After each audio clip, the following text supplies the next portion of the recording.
नमस्कार दोस्तों, मेरा नाम है मनीष कुमार सिंह और आप देख रहे हैं 4 PM महाराष्ट्र। दोस्तों, महाराष्ट्र चुनाव को लेकर के लगातार खबरें हम आप तक पहुंचा रहे हैं और इन दिनों उद्धव ठाकरे तमाम जो लोग हैं उनको संबोधन कर रहे हैं, उनकी बैक टू बैक रैलियां चल रही हैं और इसी बीच उन्होंने बीजेपी पर जमकर हमला बोला है। उन्होंने कहा है कि बीजेपी की तरफ से ये वोट जिहाद की बात आती है, लेकिन बीजेपी जो है वो सत्ता जिहाद करती है, कुर्सी की जिहाद करती है और इसी के लिए वो कुछ भी करने के लिए जो है वो तैयार रहती है। और जब क्योंकि लगातार ये बातें उठ रही थी कि क्या वो बीजेपी से हाथ मिलाएंगे, तो उन्होंने साफ कह दिया है कि बीजेपी के पास वापस जाने का कोई सवाल ही पैदा नहीं होता, उनसे कोई हाथ मिलाने का सवाल पैदा नहीं होता। जिन्होंने मेरी पार्टी तोड़ी, जिन्होंने मेरे चुनाव चिन्ह लिया, उनके साथ दोबारा जाना जो है उस पर सवाल खड़ा नहीं होता। उद्धव ठाकरे यही नहीं रुके, उन्होंने ये भी कहा कि बीजेपी आज जो कुछ भी है वो बाला साहब की बदौलत है। बाला साहब ने बीजेपी को महाराष्ट्र में खड़ा करने के लिए बहुत बड़ा योगदान दिया है और आज ये उन्हीं का नाम लेकर के वोट मांग रहे हैं और उन्हीं की पार्टी जो है वो तोड़ के रखी हुई है। ये तमाम बातें जो है उद्धव ठाकरे कहते नजर आ रहे हैं। आपको बता दें दोस्तों कि उद्धव ठाकरे से एक और सवाल पूछा गया कि जब आदित्य ठाकरे विधानसभा में खड़े थे उस समय राज ठाकरे ने कोई कैंडिडेट उनके सामने नहीं उतारा था, तो क्यों इस बार राज ठाकरे के बेटे जब अमित ठाकरे खड़े हैं तो वहां पर यूबीटी पक्ष यानी जो उद्धव ठाकरे की शिवसेना उनकी तरफ से कैंडिडेट उतारा गया है। इस पर उद्धव ठाकरे ने कहा कि उन्होंने बहुत विचार किया इसके ऊपर। फिर उसके बाद उन्होंने देखा कि किस तरीके से राज ठाकरे ने जो नरेंद्र मोदी हैं उनको सपोर्ट किया, उनके सपोर्ट में रैली की। उसके बाद उन्होंने कहा कि देवेंद्र फडणवीस सीएम बनेंगे और उद्धव ठाकरे का ये कहना है कि जो महाराष्ट्र को लोग लूट रहे हैं, उनके साथ में जाकर जो लोग खड़े हैं, उनके लिए फिर वो कोई विचार नहीं करने वाले और इसी वजह से जो कैंडिडेट उतरा है अमित ठाकरे के खिलाफ, जो यूपीटी पक्ष का कैंडिडेट है इसलिए उतारा उन्होंने। ये तमाम बातें जो है वो अब खबरों में आ रही हैं। उद्धव ठाकरे लगातार रैलियां कर रहे हैं दोस्तों, आपको बता दें लगातार वो महायुति पे हमलावर हैं, लेकिन इन सबके बीच महायुति के भीतर भी अब अजीत पवार और देवेंद्र फडणवीस के बीच में खींचतान देखने को मिल रही है। खींचतान बटेंगे तो कटेंगे की राजनीति पर। आपको पता होगा कि जब से बटेंगे कटेंगे की नारे जो है वो महाराष्ट्र के सियासत में गर्म हुए हैं, तब से बीजेपी के तमाम नेता इस नारे के थ्रू जो है इस नारे के बेसिस पर जो वोटर्स हैं उनको अपनी तरफ करने की कोशिश कर रहे हैं। और इसी के बाद प्रधानमंत्री नरेंद्र मोदी जब महाराष्ट्र आए तो उन्होंने भी यही बोला कि एक है तो सेफ है। अब इन सबके बीच अजीत पवार ने जो है अपना पल्ला झाड़ लिया और बीजेपी के इन नारों से किनारा करके बैठे हुए थे। सिर्फ नारों से ही नहीं, बीजेपी के जो स्टार प्रचारक महाराष्ट्र पहुंचे उनसे भी जो कटे कटे नजर आए अजीत पवार। अब इन सबके बीच देवेंद्र फडणवीस का बयान आया हुआ है।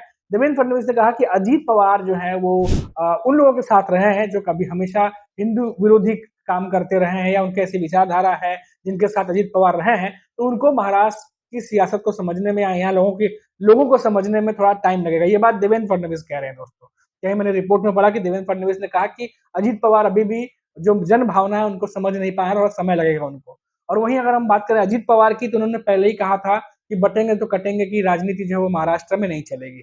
तो यानी ये जो कट्टर हिंदुत्व को लेकर के जो बीजेपी नारा लगा रही है, इसको लेकर बीजेपी के भीतर ही बहुत सारा जो है वो ताम झाम जो है वो फंसा हुआ है, खींचतान जो है वो फंसा हुआ है।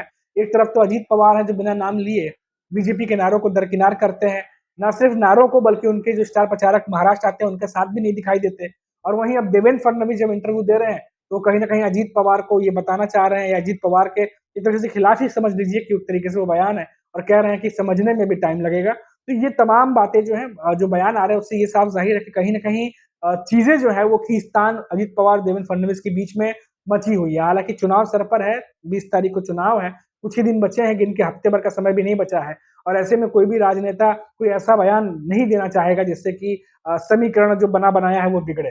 तो कुल मिलाकर महाराष्ट्र की राजनीति फिलहाल ऐसी है कि एक तरफ तो एमवीए गठबंधन जो लगातार हमलावर है महायुति पर, उद्धव ठाकरे कोई भी कसर नहीं छोड़ रहे हैं।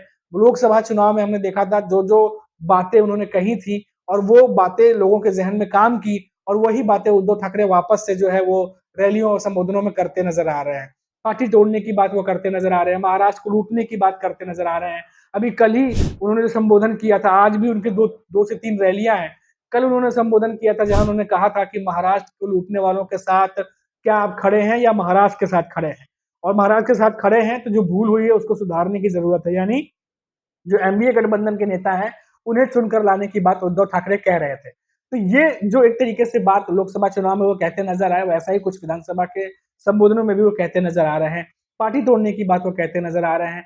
चुनाव चिन्ह की बात करते नजर आ रहे हैं। जो नेता उनको पार्टी को छोड़ के चले गए, गद्दार करके उन्हें संबोधन कर रहे हैं, उन्हें बुला रहे हैं और ये सब बातें फिर से जो है महाराष्ट्र की राजनीति में सिर्फ उद्धव ठाकरे आगे बोल रहे हैं, पीछे से उनके पार्टी के तमाम नेता जो है उसको फॉलो कर रहे हैं और वही चीज जो है पूरा लोगों तक पहुंचा रहे हैं। तो ये कितना नुकसान पहुंचा पाएगा बीजेपी को, किस हद तक जो है वो वोट की जो राजनीति है वो कम होगी, ये तो आने वाला वक्त बताएगा। लेकिन सबके बीच शरद पवार जो है वो चुपचाप से अपनी बिसात जो है वो बिछा कर बैठे हुए हैं और इन दिनों आप देखिए कि बहुत ज्यादा कंट्रोवर्शियल कोई बयान उनकी तरफ से नहीं आ रहा, उनका पूरा फोकस बारामती पर है और हमने देखा कि बारामती में भी इस बार कांटे की लड़ाई है। एक तरफ अजीत पवार है जिनके खुद के अपने एक वोटर्स हैं और दूसरी तरफ योगेंद्र पवार है जिनके पीछे शरद पवार खड़े हैं।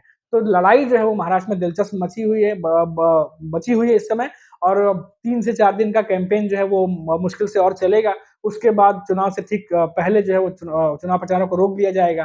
तो अब देखना होगा कि ये जो लड़ाई है, जो दिलचस्प लड़ाई महाराष्ट्र में मची हुई है, ये किसकी तरफ झुकती है? क्या उद्धव ठाकरे की तरफ झुकती है जो लगातार बीजेपी पे हमलावर है, मायावती पे हमलावर है, बार-बार महाराष्ट्र को लूटने की बात करते हैं, बार-बार ये बात कहते हैं कि क्यों उन्होंने जो है जो फैसले लिए हैं वो क्यों लिए हैं, उसके बारे में वो बोलते नजर आते हैं। बीजेपी के ऊपर बीजेपी वोट जिहाद की बात करती है, तो वो सियासत की जिहाद की बात करते हैं, कुर्सी की जिहाद करती है बीजेपी।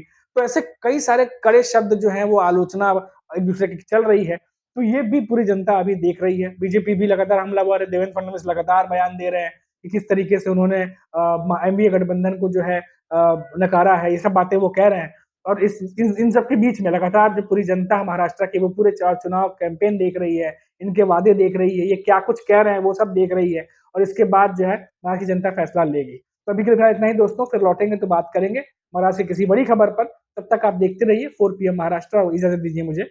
नमस्कार।